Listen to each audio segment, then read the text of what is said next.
ಏನು ಬ್ರದರ್, ಏನು ವಿಷಯ ಇದು? ಇವತ್ತಿನ ದಿನ ಮಂಡ್ಯದಲ್ಲಿ ಹಲವಾರು ಕಾರ್ಯಕ್ರಮಗಳಿಗೆ ಚಾಲನೆ ಕೊಡ್ತಕ್ಕಂಥದ್ದಕ್ಕೋಸ್ಕರ ಬಂದಿದ್ದೇನೆ. ಇವತ್ತು ನಮ್ಮ ಮಂಡ್ಯ ಜಿಲ್ಲಾ ಆಸ್ಪತ್ರೆಯಲ್ಲಿ ಒಂದು ಲಿಫ್ಟು ಮತ್ತು ಮಕ್ಕಳು ಏನು ಆಹಾರದ ಕೊರತೆಯಿಂದ ವೆಯ್ಟ್ ಕಡಿಮೆ ಇರತಕ್ಕಂಥದ್ದು, ಅವ್ರಿಗಿರ್ಬೇಕಂತ ತೂಕಕ್ಕಿಂತ ಕಡಿಮೆ ಇದ್ದು ಆರೋಗ್ಯದ ಸಮಸ್ಯೆಗಳನ್ನು ಎದುರಿಸ್ತಾ ಇರತಕ್ಕಂಥ ಮಕ್ಕಳಿಗೆ ಇಲ್ಲಿ ವಿಶೇಷವಾಗಿ ಅವರ ಆರೋಗ್ಯ ಸರಿಪಡಿಸ್ತಕ್ಕಂಥ ನಿಟ್ಟಿನಲ್ಲಿ ಒಂದು ಕಟ್ಟಡದ ಉದ್ಘಾಟನೆ, ಹೀಗೆ ಕೆಲವು ಯೋಜನೆಗಳಲ್ಲಿ 1.5 ಕೋಟಿ ವೆಚ್ಚದಲ್ಲಿ ಇವತ್ತು ಈ ಕಾರ್ಯಕ್ರಮಕ್ಕೆ ಚಾಲನೆ ಕೊಟ್ಟಿದ್ದೇವೆ, ಇನಾಗ್ರೇಷನ್ ಮಾಡಿದ್ದೇವೆ. ಅದರ ಜೊತೆಗೆ ಇವತ್ತು ಔಟ್ ಪೇಷೆಂಟ್ನ ಒಂದು ಬಿಲ್ಡಿಂಗ್ ಏನಿದೆ ಅದು ರಿನೋವೇಟ್ ಆಗಬೇಕು ಅನ್ನೋದಕ್ಕೆ ಡಾಕ್ಟ್ರು ಇವತ್ತೇ ನನ್ನ ಮುಂದೆ ಹೇಳಿದ್ದಾರೆ. ಅವ್ರಿಗೆ DPR ಮಾಡಿ ಒಂದು ಸಂಪೂರ್ಣ ಏನು ಹಣ ಬೇಕಾಗುತ್ತೆ ಅಂತಕ್ಕಂಥದ್ದನ್ನು ಕೊಡ್ತಕ್ಕಂಥ ಕೇಳಿದ್ದೇನೆ. ಅವರ ಲೆಕ್ಕಾಚಾರ 6.5 7 ಕೋಟಿ ಖರ್ಚಾಗುತ್ತೆ ಅಂತ ಹೇಳಿದ್ದಾರೆ. ಅದನ್ನು ಕೊಡಲಿಕ್ಕೆ ಹೇಳಿದ್ದೇನೆ ಡೀಟೇಲ್ ನಮ್ಮ ಕಚೇರಿಗೆ. ಇವತ್ತು ನಮ್ಮ ನಗರಸಭೆಯಿಂದ ನಗರದ ಕ್ಲೀನಿಂಗ್ ಮಾಡ್ತಕ್ಕಂಥದ್ದಕ್ಕೆ ಒಂದು ವಿಷಯ ಸೆಂಟ್ರಲ್ ಗೌರ್ಮೆಂಟ್ನ ಒಂದು ಕಾರ್ಯಕ್ರಮದಲ್ಲಿ, ಕೇಂದ್ರ ಸರ್ಕಾರದ ಕಾರ್ಯಕ್ರಮದಲ್ಲಿ ಅಲ್ಲಿ ಸುಮಾರು 1.5 ಕೋಟಿ ವೆಚ್ಚದಲ್ಲಿ ಒಂದು ಕಾರ್ಯಕ್ರಮ ಪ್ರಾರಂಭ ಮಾಡಲಿಕ್ಕೆ ಮೆಷಿನ್ನ ಅಂತ ಖರೀದಿ ಮಾಡಿದ್ದಾರೆ. ಅದರ ಒಂದು ಇನಾಗ್ರೇಷನ್ ಇಟ್ಕೊಂಡಿದ್ದಾರೆ. ಅದ್ರ ಜೊತೆಗೆ ಬೇರೆ ಬೇರೆ ಕಾರ್ಯಕ್ರಮಗಳಲ್ಲಿ ಭಾಗವಹಿಸ್ತಂಥದ್ದು. ಅದರ ಜೊತೆಯಲ್ಲಿ ನರೇಂದ್ರ ಮೋದಿಯವರು ಈಗ 12 ವರ್ಷಗಳ ಒಂದು ಯಶಸ್ಸಿನ ಒಂದು ಹಾದಿಯನ್ನು ತುಳಿದಿದ್ದಾರೆ.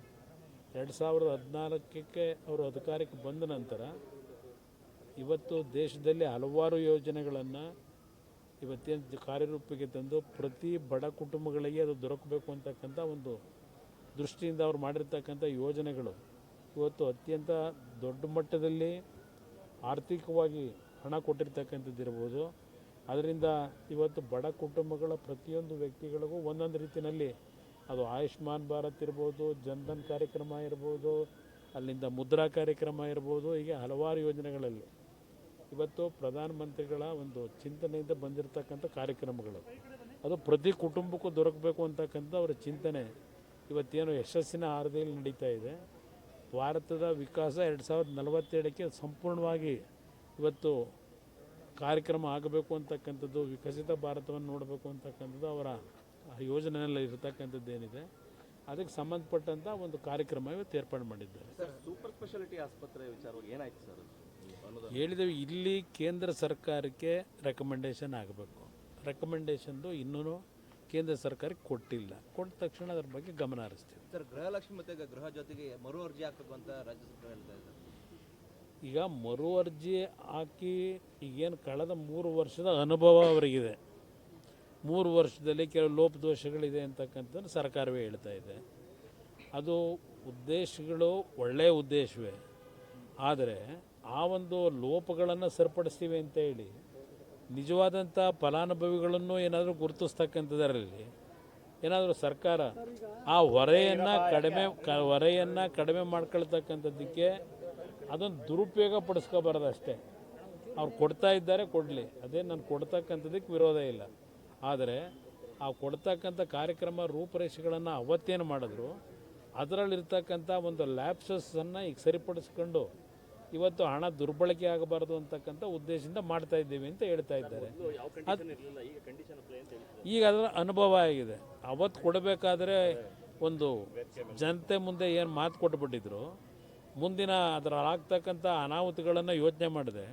ಯಾರೋ ಹೇಳಿದ್ರು ಅಂತೇಳಿ ಏಕಾಏಕಿ ಎಲ್ಲ ಘೋಷಣೆ ಮಾಡಿದ್ರು, ತೀರ್ಮಾನ ತೆಗೆದುಕೊಂಡ್ರು. ಆಗ ಅದರ ಬಗ್ಗೆ ಚಿಂತನೆ ಮಾಡಲಿಲ್ಲ. ಈಗ ವಿದ್ಯುತ್ ಶಕ್ತಿ ವಿಷಯದಲ್ಲಿ ಗೃಹಲಕ್ಷ್ಮಿ ಯೋಜನೆ ಹೆಸರಿನಲ್ಲಿ ಈಗ ಅವರಿಗೆ ಅದರ ಹೊಡೆತಗಳೇನಾಗಿದೆ, ಆ ಒಂದು ಸಮಯದಲ್ಲಿ ಕೆಲವು ನ್ಯೂನತೆಗಳಿದೆ ಅಂತಕ್ಕಂಥದ್ದು ನಮ್ಮ ಗಮನಕ್ಕೆ ಬಂದಿದೆ. ಅದಕ್ಕೆ ಈ ಕಾರ್ಯಕ್ರಮಕ್ಕೆ ಈಗ ಹೊಸದಾಗಿ ನೋಂದಣಿ ಆಗಬೇಕು ಅಂತಕ್ಕಂಥದ್ದನ್ನು ಹೇಳ್ತಾ ಇದ್ದಾರೆ. ಮೊನ್ನೆ ಮುಖ್ಯಮಂತ್ರಿಗಳು JDSನವರಿಗೆ ನಮ್ಮ ಮನೆ ಬಾಗಿಲು ತೆಗೆದಿದೆ ಅಂತ ಹೇಳಿ, ಏನಕ್ಕೆ ಬಾಗಿಲು ತೆಗೆದವರೆ JDSನವರಿಗೆ? ಬನ್ನಿ ಅಂತ ಬಂದು ಏನು ಮಾಡಬೇಕಂತೆ? ಅಭಿವೃದ್ಧಿ ಕೆಲಸ ಮಾಡೋದಕ್ಕೆ ಎಲ್ಲ ರೀತಿಯ ಸಹಕಾರ ನಾವು ಕೊಡಲಿಕ್ಕೆ ತಯಾರಾಗಿದ್ದೀವಿ. ರಾಜ್ಯದ ಅಭಿವೃದ್ಧಿಗೆ, ರಾಜ್ಯದ ಪ್ರತಿ ಕುಟುಂಬಗಳ ಬದುಕಿಗೆ ಅವರಿಗೆ ಉತ್ತಮವಾದಂಥ ಏನೇ ಕಾರ್ಯಕ್ರಮ ಮಾಡಿದ್ರು ಅದಕ್ಕೆ ನಮ್ಮ ಸಂಪೂರ್ಣ ಬೆಂಬಲ ಇದೆ. ನನ್ನ ಕಾರ್ಯಕರ್ತರಿಗೆ ಯಾಕೆ ನಾನೇ ಬೆಂಬಲ ಕೊಡ್ತೀನಿ ಒಳ್ಳೆ ಕೆಲಸ ಮಾಡಿದ್ರೆ. ಅದಕ್ಕೆ ನಂದು ಏನು ತಕರಾರಿಲ್ಲ. ಪಾಪ ಬಾಗಿಲೇನು ತೆಗೆದು ಕೂತ್ಕೊಳ್ಳೋದೇನು ಬೇಡ. ಯಾಕೆಂದರೆ ಅದು ಮತ್ತೆ ಬಾಗಿಲು ತೆಗೆದುಬಿಟ್ರೆ ಎಂತೆಂಥದ್ದು ಕ್ರಿಮಿಕೀಟಗಳೆಲ್ಲ ಒಳಗಡೆ ಬಂದುಬಿಟ್ರೆ ಎಡವಟ್ಟು ಆಗ್ಬಿಡ್ತದೆ. ಬಾಗಿಲೇನು ಓಪನ್ ಮಾಡಬೇಡಿ.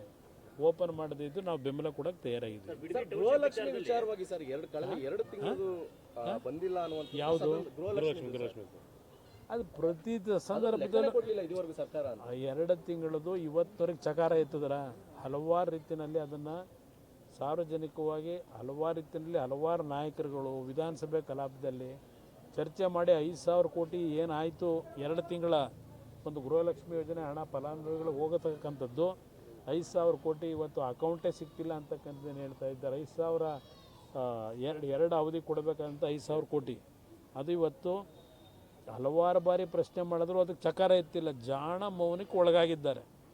ಇವತ್ತಿನವರೆಗೂ ಆಗಿಲ್ಲ. ಹೊಸ ಮುಖ್ಯಮಂತ್ರಿಗಳು ಈಗ ನೆನ್ನೆ ಹೇಳಿದ್ದಾರೆ ಜಿಲ್ಲಾಧಿಕಾರಿಗಳ ಸಭೆಗಳಲ್ಲಿ ಅಧಿಕಾರಿಗಳನ್ನ ಕೂರಿಸ್ಕೊಂಡು ಇನ್ನು ಭ್ರಷ್ಟಾಚಾರ ಮುಕ್ತವಾದಂಥ ರಾಜ್ಯ ಮಾಡ್ತೀವಿ ಅಂತೇಳಿ ಮೊದಲು 5,000 ಕೋಟಿ ಏನಾಗಿದೆ ಅದನ್ನು ಜನತೆ ಮುಂದಿಟ್ಟು ಭ್ರಷ್ಟಾಚಾರದ ನಿರ್ಮೂಲ ಮಾಡಲಿಕ್ಕೆ ಒಂದು ವೇದಿಕೆನ ಚೆನ್ನಾಗಿ ಸಿದ್ಧ ಮಾಡ್ಕೊಳ್ಳಿ ಅನ್ನೋದು ಹೇಳ್ತೀವಿ. ಏನಾಗಿದೆ ಸರ್ ಆ ದುಡ್ಡು? ಅವ್ರ ಸರ್ಕಾರ ಹೇಳಬೇಕು. ನಮಗೆ ಸರ್ಕಾರದಲ್ಲಿ ಮಾಹಿತಿಗಳ ಕೊರತೆ ಅಂತಕ್ಕಂಥ ಹೇಳ್ತಾ ಇದ್ದಾರೆ. ಅವ್ರು ಹೇಳೋದು ಮಾಹಿತಿ ಕೊರತೆಯಿಂದ ಹೀಗಾಗಿದೆ ಅಂತೇಳಿ. ಆ ಮಾಹಿತಿ ಕೊರತೆ ಸರಿಪಡಿಸ್ಕೊಂಡು ಜನಕ್ಕೆ ದುಡ್ಡು ಹೋಗಬೇಕಲ್ಲ. ಅದಕ್ಕಿನ್ನೂ ಸರಿಯಾದ ರೀತಿ ಸರ್ಕಾರದಿಂದ ಹಿಂದಿನ ಮುಖ್ಯಮಂತ್ರಿಗಳು ಹೇಳಲಿಲ್ಲ. ಅಟ್ಲೀಸ್ಟ್ ಈಗಿನ ಮುಖ್ಯಮಂತ್ರಿಗಳು ಭ್ರಷ್ಟಾಚಾರ ನಿರ್ಮೂಲ ಮಾಡಲಿಕ್ಕೆ ಹೊರಟಿದ್ದಾರೆ. ಇವರಾದರೂ ಹೇಳಲಿ ಅಂತ ಜನಗ ಅದಕ್ಕೆ ಸತ್ಯಾಸತ್ಯತೆ ಹೇಳಲಿ. ಭ್ರಷ್ಟಾಚಾರ ನಿರ್ಮೂಲ ಮಾಡಬೇಕು. ಅದೇನೋ ಈಗ ತಾಲೂಕು ಕಚೇರಿ ಜಿಲ್ಲಾ ಕಚೇರಿಲಿ ಅದೇನೋ ಫೋನ್ ನಂಬರ್ ಇಡಬೇಕು. 10 ರೂಪಾಯಿ ಲಂಚ ಕಚೇರಿಲಿ ಕೇಳಿದ್ರೆ ದೂರವಾಣಿ ಮುಖಾಂತರ ಅದು ಎಲ್ಲಿಗೆ ಹೋಗಬೇಕು ಗೊತ್ತಿಲ್ಲ. ಅದು 10 ರೂಪಾಯಿ ಲಂಚ ಕೇಳಿದ್ದನ್ನು ಅವ್ರು ಯಾರು ಹೇಳಬೇಕು ಅಂತ ಅಲ್ಲಿ ನಾನು ಪತ್ರಿಕೆಯಲ್ಲಿ ನೋಡಿದ್ದಪ್ಪ, ನನಗೆ ಗೊತ್ತಿಲ್ಲ. ಕಚೇರಿ ಒಳಗೆ ದುಡ್ಡು ತಗೋಬೇಡಿ ಅಂತ ಹೇಳೋರೆ. ಕಚೇರಿ ಒಳಗೆ ತಗೋಬೇಡಿ ಅಂತೇಳಿ ಅಂದ್ರೆ ಅದರ ಅರ್ಥ ಕಚೇರಿಯಿಂದ ಹೊರಗಡೆ ತಗೋಬೋದು ಅಂತಲ್ಲ. ಇವತ್ತು ಪತ್ರಿಕೆಯಲ್ಲಿ ಬರ್ಬೇಕಾದ್ರೆ ಓದ್ತಾ ಇದ್ದೆ ಕಾರಲ್ಲಿ, ಕಚೇರಿ ಒಳಗೆ ಆಗಬಾರದು ಅಂತ. ಆದರೆ ಒಂದು ಹೇಳ್ತೀನಿ, ಪ್ರಾಮಾಣಿಕವಾಗಿ ಇವತ್ತು ಇಂಥ ವಿಷಯದಲ್ಲಿ ವಿಧಾನಸೌಧ ಮುಖ್ಯಮಂತ್ರಿಗಳ ಕಚೇರಿಯಿಂದಲೇ ನಡೆದರೆ ನಾನು ಸ್ವಾಗತ ಇದೆ. ಈಗ ಮುಖ್ಯಮಂತ್ರಿಗಳ ಕಚೇರಿಯಲ್ಲಿ ನಡೆಯೋದನ್ನು ಅವರಲ್ಲಿ ಯಾರು ನೋಡ್ತಾರೆ?